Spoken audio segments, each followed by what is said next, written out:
শাৰীৰিক অত্যন্ত অসুস্থতা স্বত্বেও মই আজি আপোনালোকৰ ওচৰত এইকাৰণে থিয় হৈছোহি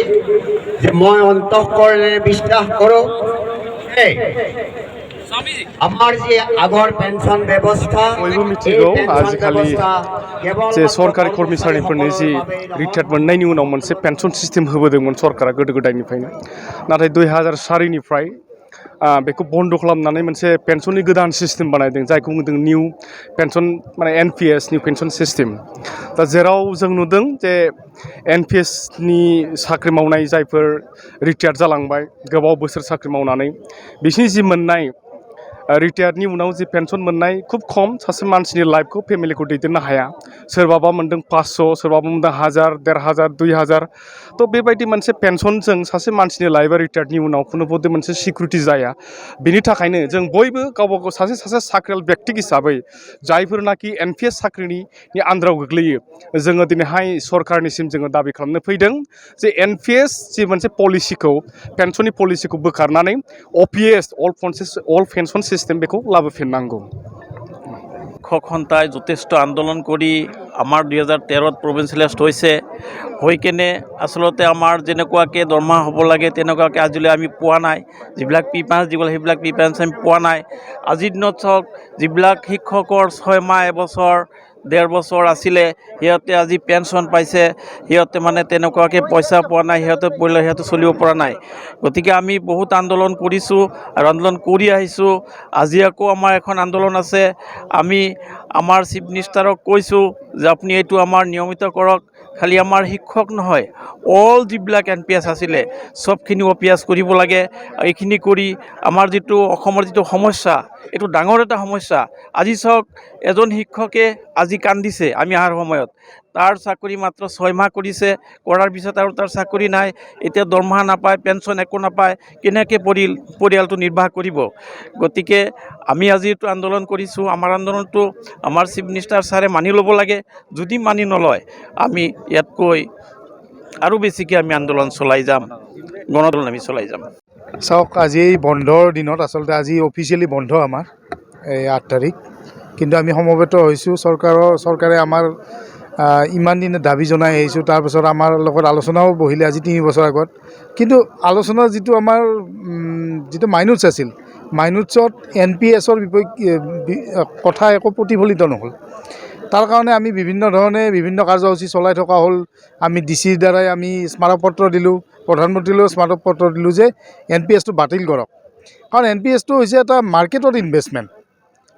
ইনভেষ্টমেণ্ট মানে আপোনাৰ মাৰ্কেট ভাল চলি থাকিলে ভাল পইচা পাব মাৰ্কেট বেয়া হ'লে বেয়া পাব আৰু ভাল পইচা মানে কি হাইয়েষ্ট এজন আমি এই গোৱালপাৰা ছাইডৰ এজন প্ৰিন্সিপাল ৰিটায়াৰ্ড হৈছে তেওঁ 2800 টকা পেঞ্চন পাইছে মাহিলী গতিকে চাওক বৃদ্ধ অৱস্থাত মানুহ এজনে কাম কৰিও খাব নোৱাৰে তেতিয়া তেওঁক ছ'চিয়েল ছিকিউৰিটি দৰকাৰ হয় গভৰ্ণমেণ্টে ছ'চিয়েল ছিকিউৰিটিটো প্ৰদান কৰিব লাগে আৰু প্ৰত্যেক ৰাষ্ট্ৰৰে আৰু কিছুমানে কোৱা শুনিছোঁ যে যিটো উন্নত ৰাষ্ট্ৰত এই পেঞ্চন ছিষ্টেম নাই উন্নত ৰাষ্ট্ৰৰ নিচিনা তেনেকৈ আমাক ডেভেলপ কৰিব লাগিব আমাৰ ষ্টেণ্ডাৰ্ড অফ লিভিং বঢ়াব লাগিব তেতিয়া আমি পেঞ্চন নিবিচাৰোঁ গতিকে এইখিনিয়ে মই ক'ব লগা যে আমাৰ অল্ড পেঞ্চন স্কিমটো আমাক লাগিবই আৰু আপোনালোকৰ যিটো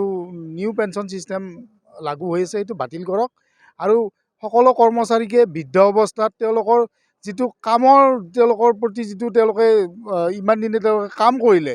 তাৰ এটা পুৰস্কাৰ দিয়ক এইখিনিয়ে মই ক'ব বিচাৰিছোঁ এইটো আন্দোলন হ'লে চৰকাৰে জনতাক ৰোধ কৰাৰ এটা কৌশল ৰাস্তাত বিভিন্ন ধৰণে ৰখাবলৈ চেষ্টা কৰিছে বিভিন্ন গাড়ীৰ পাৰ্মিশ্যন নাই কিবা পাৰ্মিশ্যন নাই কিন্তু এটা কথা এইটো গণতান্ত্ৰিক আন্দোলন ইয়াত কোনো ধৰণৰ অগণতান্ত্ৰিক পন্থা আমি অৱলম্বন কৰা নাই আমি বন্ধৰ দিনত কৈছোঁ চৰকাৰে সেইটো আমাক আচলতে সদিচ্ছা আমাৰ প্ৰতি এটা সদিচ্ছা দেখাব লাগে কাৰণ আমি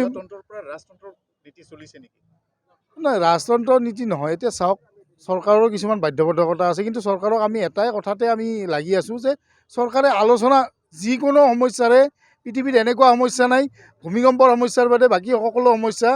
আলোচনাৰ দ্বাৰা সম্ভৱ হ'ব পাৰে কিন্তু সেইটো আজিলৈকে কৰা দেখা নাই আমি আগবাঢ়ি আহক চৰকাৰো আমিও আগবাঢ়ি যাম আলোচনা হ'ব আমাৰ নেতৃবৃন্দ আছে নেতৃবৃন্দে আলোচনা কৰিব জোৰদাৰ হ'ব আন্দোলন জোৰদাৰ হ'ব আমি আৰু বেলেগ পন্থা ল'ব লাগিব পৰা আহিছোঁ জনতা হাইস্কুল মানে আমাক বৰ্তমান এন পি এছৰ অৰ্থটো এনেকুৱা হয় ন' পেঞ্চন ছিষ্টেম। তাৰপিছত আমাৰ এই এন পি এছৰ যিটো ছিষ্টেম, আমি ৰিটায়াৰ হোৱাৰ পিছত আমাৰ বয়স যেতিয়া 60 বছৰ হ'ব, তেতিয়া যিটো পেঞ্চন যিবিলাক ৰিটায়াৰ হৈছে তেওঁলোকে যিটো পেঞ্চন পাই আছে 800, 1000, 1200, কলেজ শিক্ষকবিলাকে 2000, 2500 ওপৰত পোৱা নাই। এই মানুহটো কেনেকৈ চলিব? আমাৰ সমাজৰ কি অৱস্থা হ'ব? গতিকে আমাৰ এই ন্যায্য প্ৰাপ্যৰ দাবীৰ কাৰণে আমাক OPS-টো বাহাল ৰখাৰ কাৰণে আমি ইয়াত আহিছোঁ। পূৰ্বৰ পৰা যিহেতু OPS লাগু আছিলে, কিন্তু NPS-টো অনাৰ কাৰণ কি বুলি ভাবে আপুনি? এই চৰকাৰৰ এটা মানে হতকাৰী সিদ্ধান্ত। তেওঁলোকে একবাৰ MLA হ'লে সাৰা জীৱন পেঞ্চন পায়, তাৰপিছত নেক্সট হ'লে আকৌ ইনক্ৰিমেণ্ট পায়। এনেকৈ MP হ'লে এওঁলোকে 2 লাখ 2.5 লাখলৈকে মাহত পেঞ্চন পায়। আৰু আমি অনুভৱ কৰা হৈছে নেকি যে আপোনালোকে যিহেতু 30-40 100 বাৰ এইটো তেওঁলোকে 5 বছৰ কৰি সাৰা জীৱন আপোনাৰ